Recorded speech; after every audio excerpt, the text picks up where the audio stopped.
Hi, goeiemôre en baie welkom by ons Woensdagoordenkings. Ek vertrou dat jy 'n lekker goeie nagrus ingekry het en dat hierdie dag sommer fantasties sal wees. Nou ek wil vanmôre vir jou 'n vraag vra. Wie is die koning van jou lewe? Ek dink dis 'n maklike vraag om te antwoord. Meeste van ons sal sê die Here Jesus Christus is die koning van my lewe. Maar dis dalk so bietjie anderste as 'n mens gaan kyk na die praktiesheid van hierdie vraag. Want ons almal bely hom as die koning van ons lewens. Maar wat van daar by die werk? Wat van daar by die familie? Wat van by jou huisgesin? Wat van hierdie week? Is hy werklik die koning van jou lewe? Is jou lewe besig om vrug te dra dat jy 'n koningskind is? Jy sien Josua het die volk net so vraag gevra en ek wil dit graag vir jou lees in die Engelse vertaling, Josua 24 vers 15. Hy sê, "But if serving the Lord seems undesirable to you, then choose for yourself this day whom you shall serve. But as for me and my household, we will serve the Lord."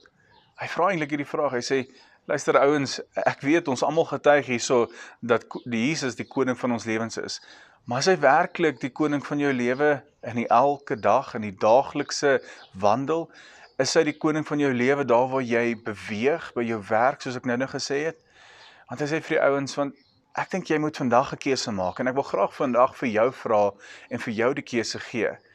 Wie is die koning van jou lewe? Kies vandag dat hy die koning is in elke faset van jou area.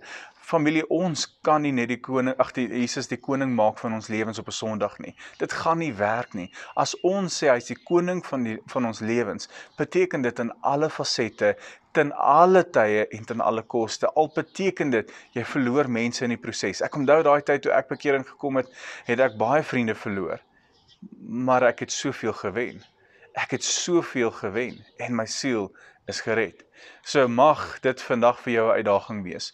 Kies vandag opnuut Jesus as die koning van jou lewe, in elke faset, ten alle tye en ten alle koste.